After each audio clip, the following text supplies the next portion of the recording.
não abertamente, mas em segredo. Na festa, os judeus o estavam esperando e perguntavam: onde está aquele homem?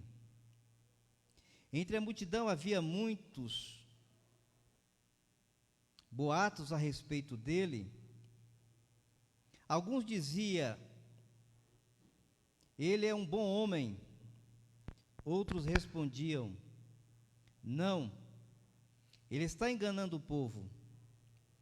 Mas ninguém falava dele em público, por medo dos judeus. Quando a festa estava na metade, Jesus subiu ao templo e começou a ensinar. Os judeus ficaram admirados e perguntaram: como foi que este homem adquiriu tanta instrução sem ter estudado? E Jesus respondeu: o meu ensino não é de mim mesmo, vem daquele que me enviou. Se alguém decidir fazer a vontade de Deus, descobrirá se o meu ensino vem de Deus ou se falo por mim mesmo. Aquele que fala por si mesmo busca a sua própria glória, mas aquele que busca a glória de quem o enviou, este é verdadeiro, não há nada de falso a seu respeito. Amém? Oremos. Senhor nosso Deus e nosso Pai, neste momento estamos aqui, ó Deus amado, na qualidade de dispenseiros, meu Deus, necessitados e carentes, ó Pai Celestial, da Tua revelação, da Tua palavra, daquilo, ó Deus amado, que o Senhor tem para nós nesta noite. Fala conosco, Senhor, através do Consolador, através do Paráclito, através do Espírito Santo, através daquele que foi chamado para substituir o Senhor Jesus Cristo nesta terra, meu Pai, fazendo-nos companhia, trazendo-nos revelações, trazendo-nos a Tua presença, trazendo-nos a Tua graça, meu Senhor, e confortando os nossos corações. Nós te agradecemos em o nome do Senhor Jesus Cristo. Amém? Podeis tomar o vosso assento.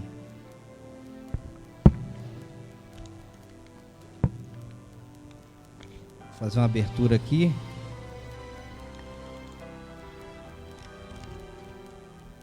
Prezados,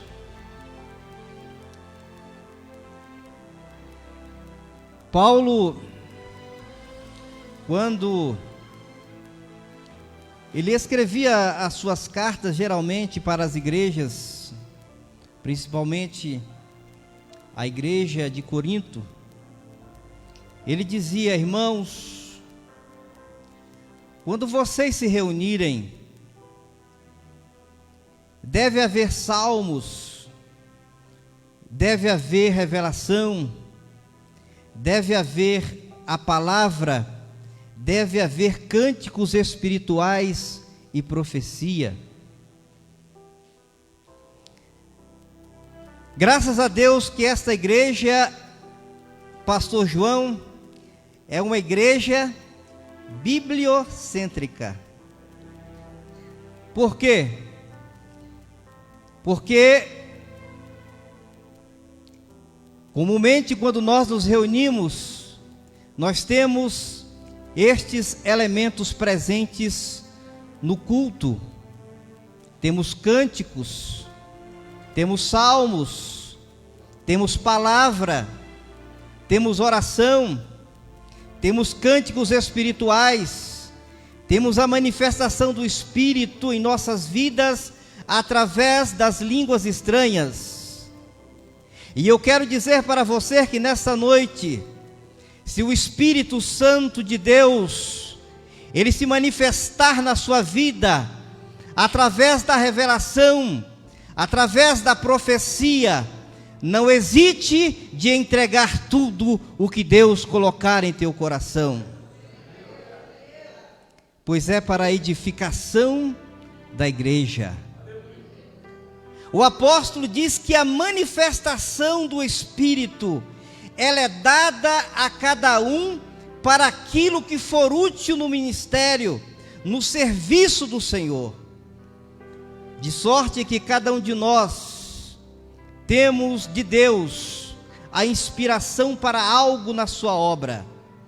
Temos um ministério, uns mais manifesto, outros esporadicamente, mas todos o temos. Prezados, estamos aqui diante de uma palavra que acaba de ser lida, que é do conhecimento de todos. Eu creio que, como eu, a maioria dos crentes, os tradicionais, tem por hábito, por costume, em se deleitar na leitura do Evangelho de São João, pela riqueza de detalhes, pela grandeza das revelações. João, ele foi um dos apóstolos mais próximos de Jesus. E ele, ainda muito novo, foi chamado, juntamente com seu irmão, a servir o Mestre. E nós observamos que João, ele sempre tinha uma proximidade com Jesus. Ele tinha uma liberdade, e liberdade tal que a Bíblia diz que ele até mesmo reclinava ao seio de Jesus, buscando amparo, buscando refúgio, buscando consolo. Não à toa que João é conhecido através das suas epístolas, epístola de 1ª, 2ª e 3ª João, como o apóstolo do amor. Pois João, ali na igreja de Éfeso, já encanecido, já velhinho, com mais de 90 anos de idade, ele escrevia para os crentes nas suas cartas gerais, dizendo: amados, amai-vos. João foi o último dos apóstolos a provar a morte.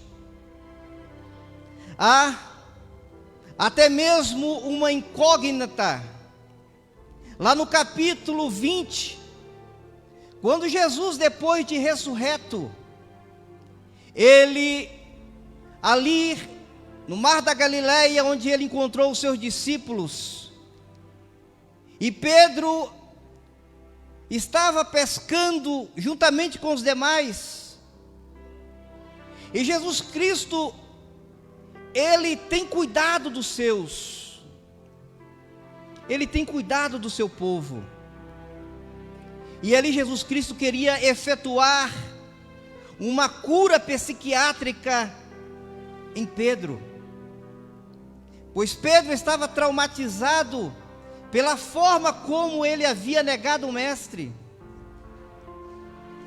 E quando Jesus deu-se a conhecer a eles, estavam ali, todos em uma roda, assando um peixe, pois Jesus havia perguntado se eles tinham alguma coisa para comer.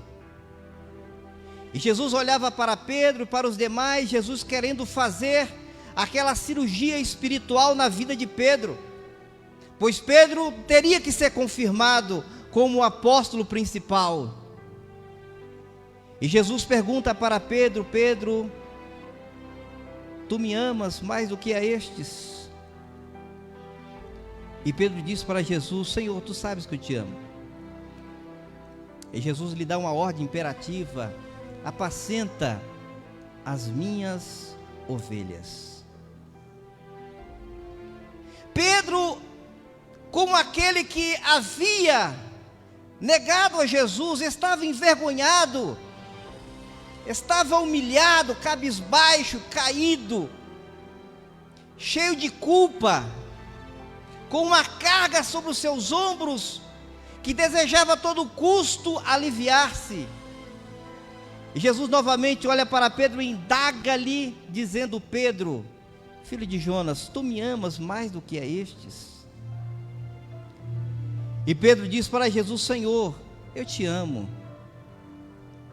Pela terceira vez, Jesus, ele olha fitamente aos olhos de Pedro e encara-o, de maneira que ele penetra até a alma de Pedro, e lhe faz pela terceira vez a mesma pergunta.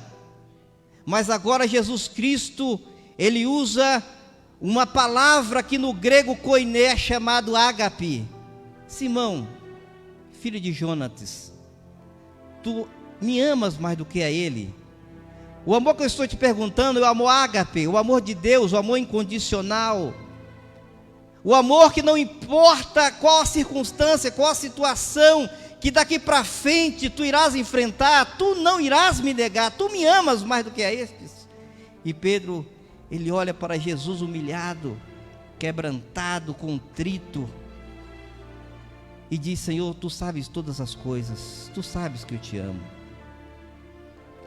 E Jesus dá uma ordem para Pedro dizendo: olha, Simão, quando tu eras jovem, tu te cingias a ti mesmo, ias para onde querias. Mas quando fores velhos, outro te cingirás, irás para lugares que não queres ir. E Pedro entendeu a mensagem. E Jesus então faz um convite a Pedro: eu quero que você me siga, Simão. E Pedro olha para João e diz: Senhor, o que será deste? E Jesus diz para eles: se eu quero que tu me segues, que te importa que ele fique até que eu venha? E foi prolatado um dito de que João, o apóstolo, ele não provaria a morte, de maneira que todos os apóstolos haviam sido oferecidos como sacrifício de libação, haviam passado pelo suplício, todos, sem exceção, haviam morrido de uma morte cruel. Pedro crucificado de cabeça para baixo, Bartolomeu sendo esfolado vivo, Tiago sendo morto ao fio da espada, Paulo sendo decapitado, e João o apóstolo foi levado por um imperador à ilha de Pátmos, e ali ele passou um exílio prolongado, e foi ali que ele teve a revelação do Apocalipse. De maneira que quando nós lemos os escritos de João, nós vemos a sua alma sendo derramada, e agora ele nos traz uma revelação que nós não encontramos em nenhum outro evangelho, a respeito deste episódio que nós acabamos de ler. A festa dos tabernáculos. Observamos que, quando nós lemos estes versículos, que há uma junção e um entrelaçamento entre os capítulos 5, 6 e 7. Por quê? Jesus Cristo geralmente ele fazia os seus milagres na Galileia, pois a maior parte do ministério de Jesus Cristo desenvolveu na região da Galileia, na província da Galileia. Observamos que quando ele iniciou seu ministério lá no capítulo 2 do Evangelho de João, foi em Caná da Galileia, aonde ele realizou o seu primeiro milagre, transformando a água em vinho, em um casamento. Observamos que o segundo milagre que Jesus Cristo realizou no capítulo 4, também foi na região da Galileia.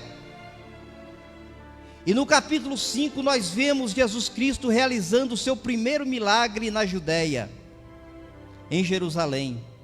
A cura daquele homem paralítico há 38 anos. que jazia ali no pórtico de Salomão, onde havia um tanque, chamado de tanque de Betesda, onde havia uma tradição judaica, de que de tempo em tempo, pelo menos uma vez ao ano, um anjo do Senhor, ele descia e revolvia as águas, de sorte que a primeira pessoa que adentrasse aquele tanque, era curada de qualquer mal que ele possuísse. E aquele homem estava ali por 38 anos, por 38 longos anos. A Bíblia não fala por quantos anos ele estava naquele tanque esperando a cura, mas a Bíblia fala que ele era paralítico por 38 anos. E aquele homem sentia-se frustrado muitas vezes, porque no momento em que o anjo revolvia as águas, e ele queria ter a oportunidade de adentrar ao tanque para ser curado, outra pessoa vinha primeiro do que ele, porque devido à impossibilidade física de adentrar as águas. Mas aquele homem, ele teve um encontro inesperado para ele, mas previsível pela providência divina, pois nada que Jesus Cristo fazia, nenhum dos seus movimentos, nenhum dos seus atos, nenhuma das suas palavras, não tinha razão de ser, tudo tinha razão de ser, tudo era cronometrado. Aquele homem deveria estar ali naquele momento, pois Jesus também estaria ali naquele momento para fazer aquele milagre. Aquele dia era um sábado, não era por acaso. No sábado não se faz obras. No sábado os judeus não podiam caminhar mais do que 1000 quilômetros. Havia uma restrição durante o sábado nos seus afazeres. Os judeus eram limitados, pois tinham que guardar o sábado do Senhor. Mas naquele sábado, Jesus Cristo encontrou aquele homem ali, e olhou para aquele homem e perguntou: tu queres ficar curado? E ele contou toda aquela história: Senhor, olha, eu estou aqui há tantos tempos, eu tenho maior vontade, é o meu sonho, é o desejo do meu coração é ser curado. Mas acontece que devido às minhas limitações eu não consigo, pois quando o anjo ele move as águas, outra pessoa entra no meu lugar. E Jesus Cristo olha para aquele homem e lhe dá uma ordem: levante-se, tome a tua cama e anda. Aleluia. Aquele homem se levantou, ele andou, ele correu, ele glorificou, ele louvou, ele adorou, ele santificou, ele magnificou, ele exaltou o nome do Senhor. Mas aquele milagre não foi bem visto pelos judeus,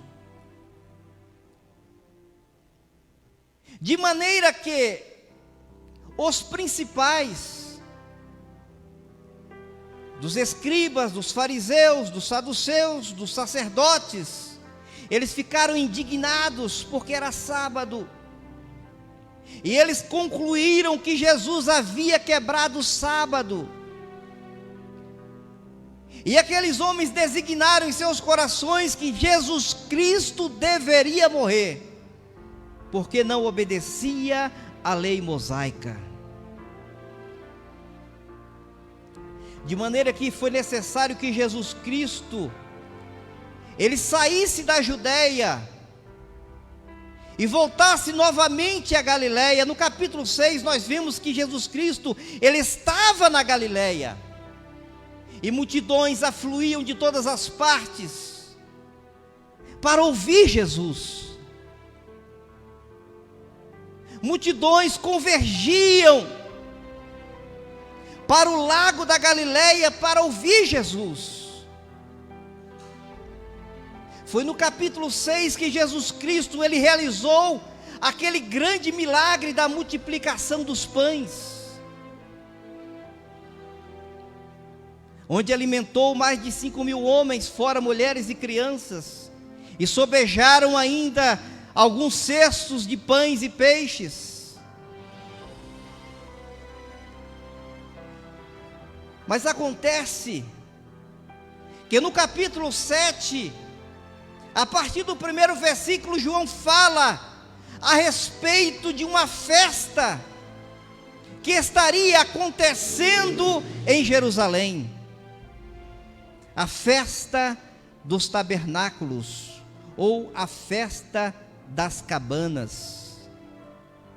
Era uma das 3 festas judaicas principais, onde todos os judeus, em uma circunferência de aproximadamente 30 quilômetros, deveriam obrigatoriamente estar presente nessas 3 festividades: a Páscoa, os tabernáculos e a festa de Pentecostes. Ora, a festa dos tabernáculos, ou festa das cabanas, era uma festa que acontecia aproximadamente 6 meses depois da Páscoa. Ora, a Páscoa acontecia no mês de Abib ou Nisan, no calendário judaico, meses de abril e maio. 6 meses depois seriam os meses de setembro e outubro. E a Bíblia diz que Jesus Cristo estava na Galileia. Havia ainda uma grande expectação a respeito de Jesus,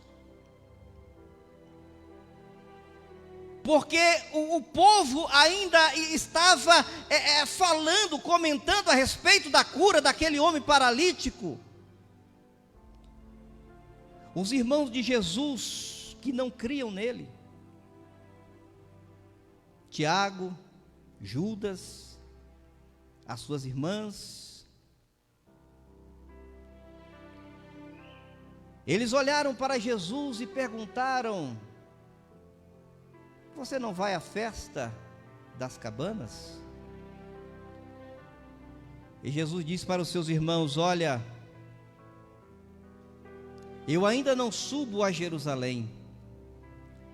E houve até um diálogo um pouco indigesto entre eles, pois os irmãos de Jesus que não criam nele começaram a dizer-lhe: ora, ninguém que como você quer ser conhecido do mundo, oculta-se ou furta-se de ir a uma festa como esta.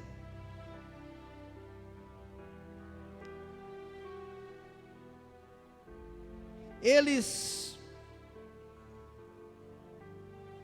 tentaram envergonhar Jesus, chamá-lo de covarde. Por certo, você não está querendo ir a Jerusalém porque você está com medo do que pode te acontecer, está com medo da morte.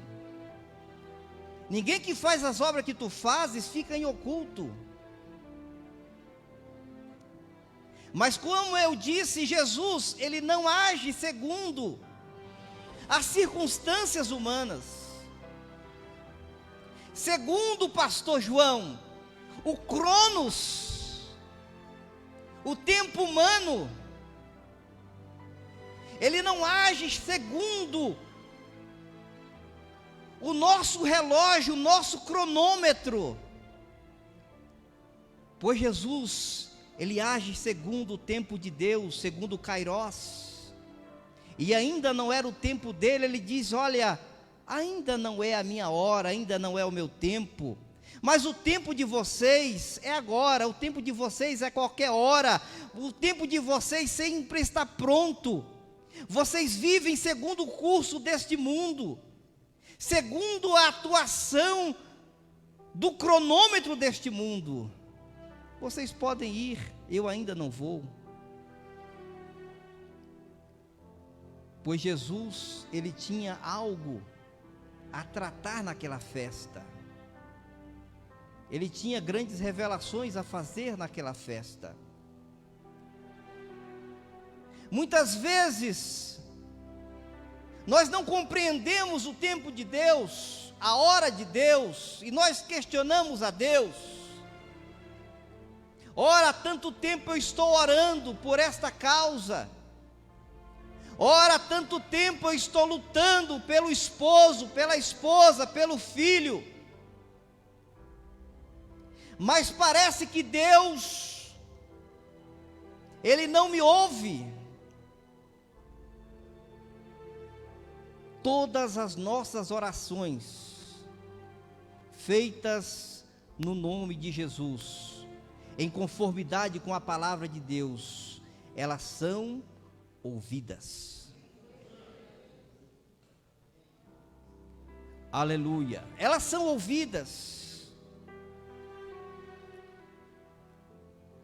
E Deus, Ele responde conforme a sua vontade, conforme o seu agir, pois é Ele que opera em nós, tanto querer quanto realizar, segundo a sua vontade.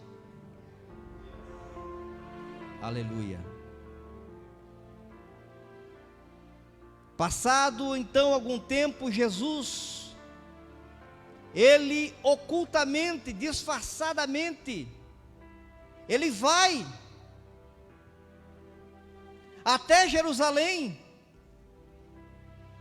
Ele vai para aquela festa, a festa dos tabernáculos, ou festa das cabanas. Era uma das festas mais movimentadas, mais bonitas, pois era uma festa onde os filhos, os descendentes do povo judeu, eles celebravam a saída deles do Egito, a passagem por Sucote, onde eles tiveram que habitar em cabanas, habitar em tendas. O teto deles era o céu. E para que o povo não esquecesse do livramento de Deus, do milagre de Deus, da obra de Deus, o que Deus fez, a libertação deles do Egito, para que eles não esquecessem, Deus estabeleceu a festa dos tabernáculos. Olha, todo ano, era uma ordem: vocês celebrarão a festa dos tabernáculos, vocês habitarão em cabanas. Então era uma tradição, era uma alegria, as famílias se encontravam, havia uma multidão que afluía para Jerusalém, os sacerdotes recebiam ali as ofertas, faziam sacrifícios, era uma maravilha. Então era um momento propício para Jesus Cristo transmitir o seu recado, a sua palavra, a sua revelação.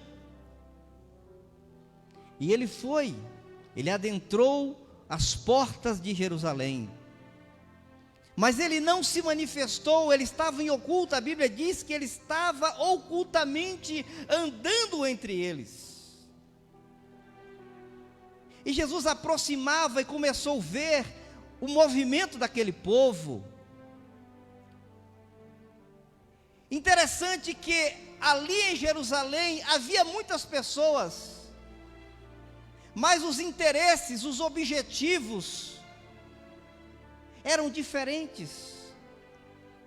Estavam presentes ali grandes grupos, o grupo dos saduceus, que era um partido político, que tinha as suas intenções de tirar quanto maior proveito do Império Romano. Havia ali também outro grupo chamado grupo dos fariseus. Era um grupo de homens que iam além do que estava escrito na lei, e através das suas interpretações, eles colocavam cada vez mais peso nos ombros dos homens, de maneira que não podiam suportar.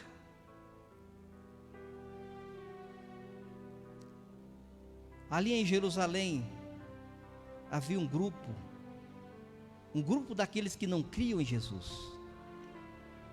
daqueles que achavam que Jesus era mais um,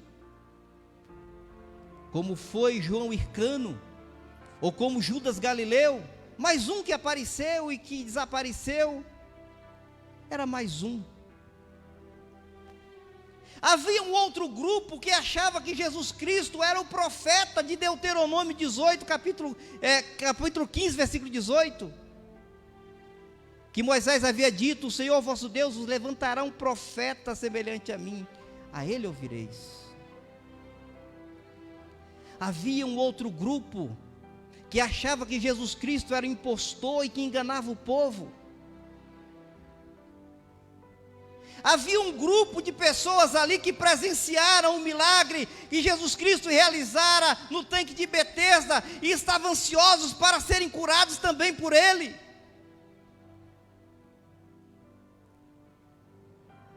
O capítulo 7 nos fala a respeito de todas essas pessoas. Uns diziam: onde estará Ele? Será que Ele não vem? Será que Ele não vai aparecer? Aleluia. Eles perguntavam: onde estará Ele? Consideremos então as formas nas quais a pergunta deles foi feita. Muitos deles, com ódio, com desejo feroz de matá-lo e destruir a sua causa, pois já havia alguns deles colocado no seu coração e determinado que Jesus deveria morrer. Inclusive o sumo sacerdote, quando disse: vocês não sabem coisa alguma, um homem deverá morrer pela nação, para que a nação inteira não pereça. Infidelidade, como seus irmãos, negando com zombaria sua existência, escarnecendo de seus seguidores. Aonde estará Jesus? Medo, duvidando tristemente de sua presença, poder e prevalência. Aonde estará Ele?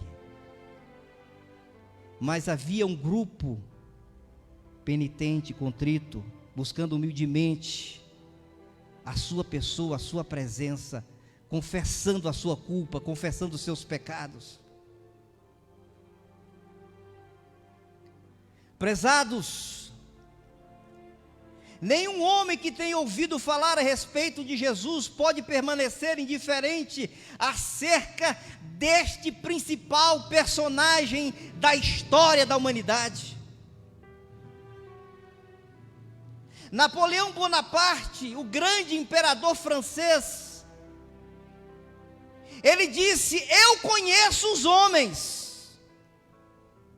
Estudioso, primeiro que elaborou o Código Civil francês, o primeiro Código Civil da Europa, conquistador. Ele disse: eu conheço os homens. Jesus não é um homem.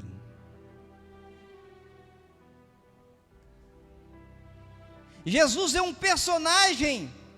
Não tem como, ainda que os seus inimigos queiram, não tem como ignorar a sua presença na história, pois ele divide a história entre antes de Cristo e depois de Cristo. Jesus é a referência no calendário gregoriano para todos os povos. Os mais terríveis ateus, como Blaise Pascal, não conseguiu destruir a sua obra, a sua causa. Nem mesmo os grandes imperadores romanos conseguiram arrancar Jesus da vida dos seus seguidores. Quando você tem um encontro com Jesus, ou quando você conhece Jesus, alguma atitude você tem que tomar a seu respeito. Ou você crê nele, ou você não crê nele. Mas nós não podemos ficar indiferentes a Jesus. Por isso que havia aquele alvoroço.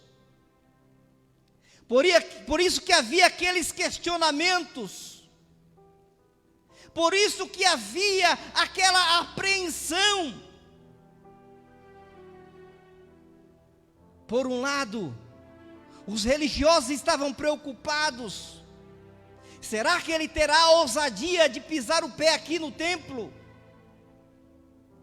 Por outro lado, o povo que amava Jesus, porque os seus ensinamentos eram diferentes dos escribas e dos fariseus, pois Jesus Cristo ensinava o povo com autoridade, nas suas palavras tinha graça, tinha verdade.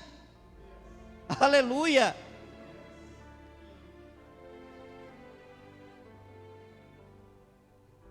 E a Bíblia diz, lá no versículo 37 e 38, que no último dia da festa, eram 7 dias de festa, e no último dia, Jesus, ele se manifestou ali no templo, e começou a ensinar, e começou a dizer ao povo: quem tem sede, venha a mim e beba.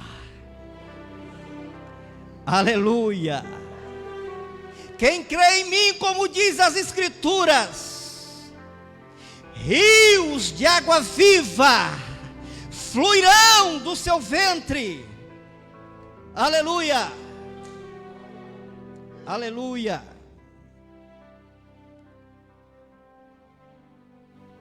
Os principais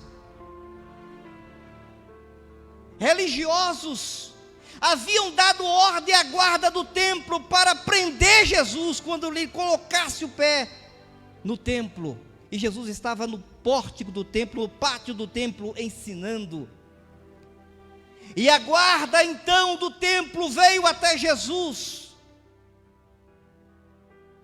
para prendê-lo e levá-lo à presença dos sacerdotes. Havia uma ordem, havia uma demanda, havia sido expedido um ofício dizendo: prendam este homem. Uma ordem de prisão foi exarada. E aqueles homens vieram para cumprir a ordem, foram até Jesus para cumprir a ordem, porque a ordem do sumo sacerdote tinha que ser cumprida. Mas quando aqueles soldados, acostumados em prender pessoas, acostumados a não ter misericórdia, a não ter compaixão, acostumados a açoitar quem quer que seja, acostumados a cumprir ordem, quando aqueles homens chegaram diante de Jesus e ouviram a sua palavra, ouviram a sua palavra sendo verbalizada, eles não puderam cumprir aquela ordem, eles ficaram ali atônitos, e as palavras de Jesus Cristo eram doce como mel. O salmista, ele diz: quão doces são as tuas palavras ao meu paladar, são mais doces do que o mel na minha boca. Aleluia! A palavra do Senhor Jesus Cristo, ela começou a penetrar no coração daqueles homens. E Jeremias diz: assim será da minha palavra, ela não voltará vazia, antes ela fará aquilo pela qual ela foi designada. Rabachandarabassúria. Não é a minha palavra como martelo, assim diz o Senhor, que esmiuça a penha. Não tem coração duro, não tem coração empedrecido, não tem coração como rocha. Quando a palavra do Senhor, ela finca no coração, ela quebranta.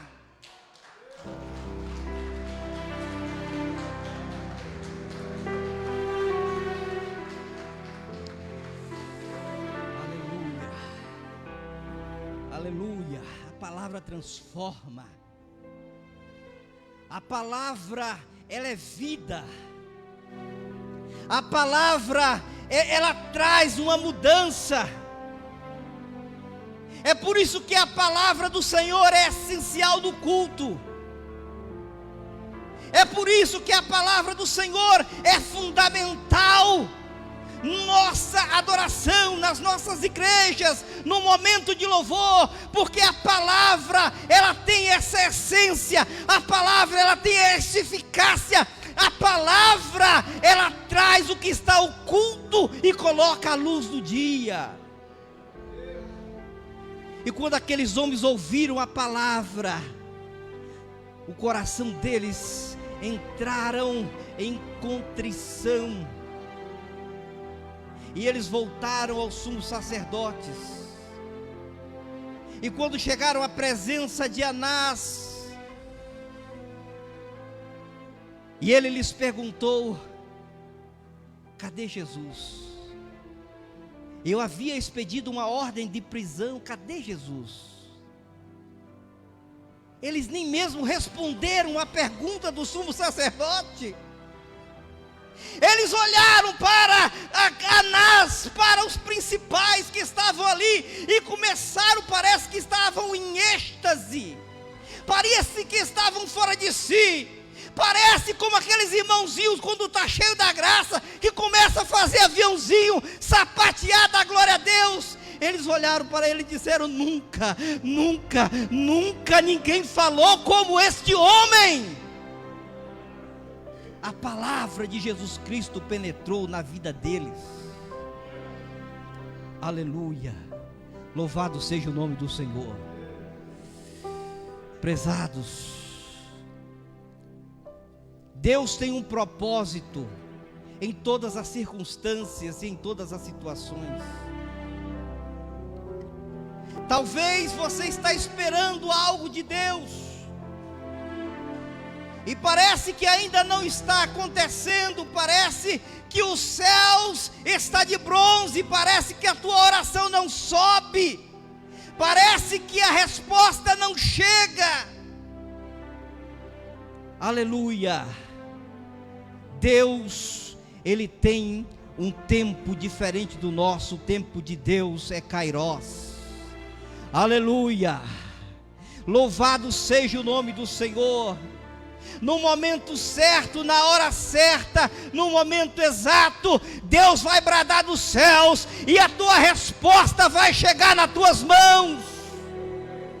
A porta que você está batendo vai se abrir, aquilo que você está buscando, você vai encontrar. Aleluia, porque aquele que bate, abrir-se-á, aquele que busca, acha, aquele que pede, recebe. Aleluia, louvado seja o nome do Senhor.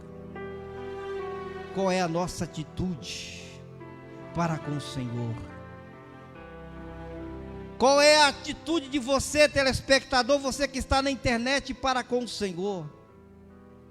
Nós não podemos ficar indiferentes ao seu chamado, ao seu propósito, aquilo para qual nós somos designados, aquilo para qual Ele chamou.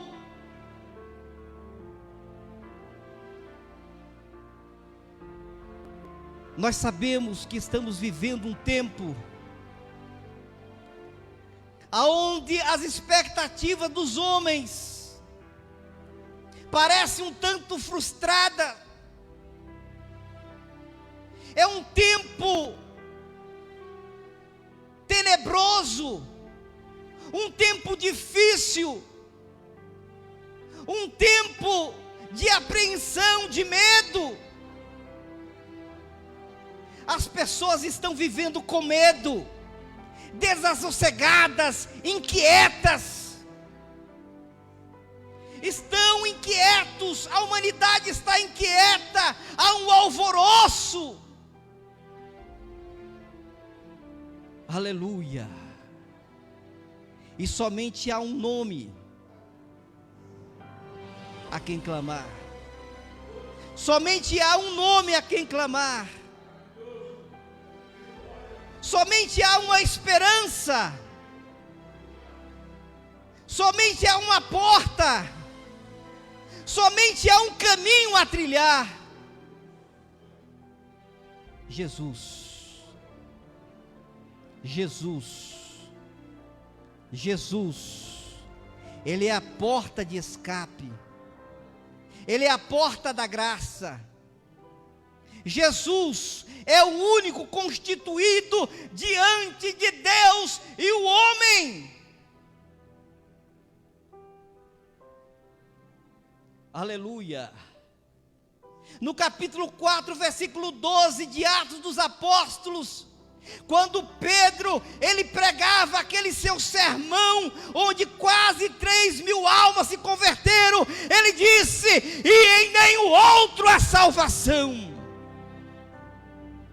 porque também, debaixo dos céus, não há outro nome dado entre os homens, pela qual devamos ser salvos. Eu não sei qual é a tua perspectiva diante de Jesus. Muitos ali estavam indiferentes. Muitos ali estavam simplesmente para ver o que ia acontecer. Muitos ali queriam ver Jesus preso. Muitos ali queriam que Jesus manifestasse algum sinal miraculoso. A humanidade tem diversas expectativas a respeito de Jesus. O islamismo tem a expectativa de que Jesus Cristo foi um profeta semelhante a Maomé. O budismo tem a expectativa de que Jesus Cristo foi um profeta iluminado, como foi Siddhartha Gautama, o Buda.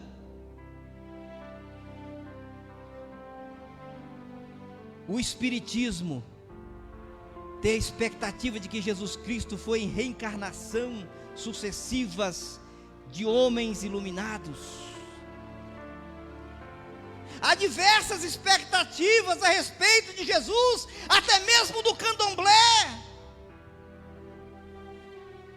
Jesus Cristo é o São Jorge, no sincretismo religioso, é o Ogum. Há diversas expectativas. Nós temos a nossa expectativa, Jesus Cristo. Aleluia! O Verbo de Deus, que se fez carne e habitou entre nós, e nós vimos a sua glória, como a glória do unigênito do Pai, cheio de graça e de verdade. Aleluia! Nós temos a expectativa de que Jesus Cristo é Deus, porque nele habita corporalmente toda a plenitude da divindade. A nossa expectativa é de que Jesus Cristo é aquele constituído por Deus para nos livrar da ira futura. Oh, aleluia!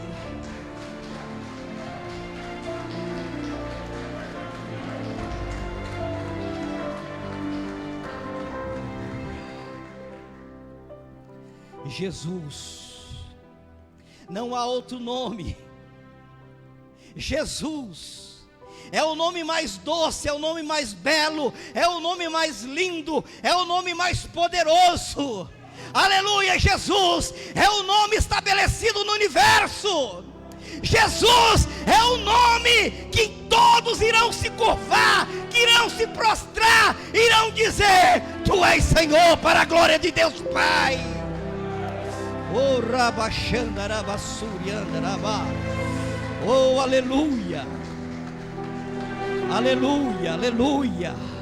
Esse é o nome, aleluia, este é o nome, aleluia, mais doce do que o mel ao nosso paladar, aleluia. Entrega o teu caminho ao Senhor, confia nele e o mais ele fará. O Senhor é o meu ajudador, e não temerei o que me possa fazer o homem.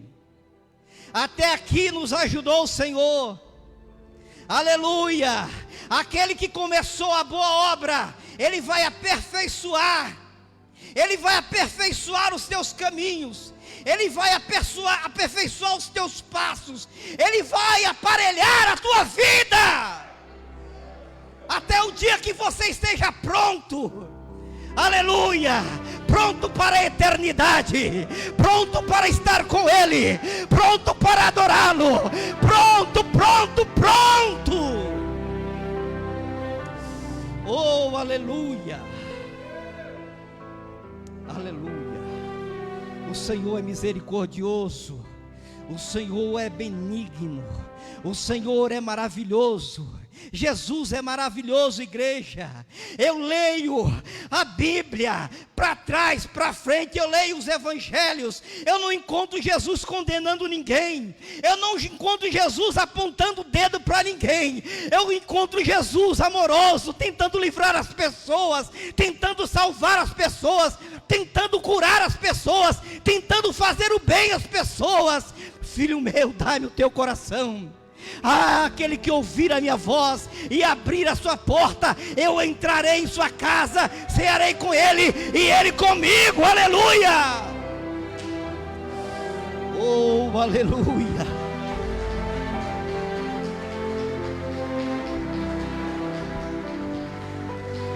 aleluia. O ladrão, ele não vem senão para roubar, para matar, para destruir. Mas Jesus Cristo está dizendo nesta noite para você, crente: eu vim para que você tenha vida e vida abundante.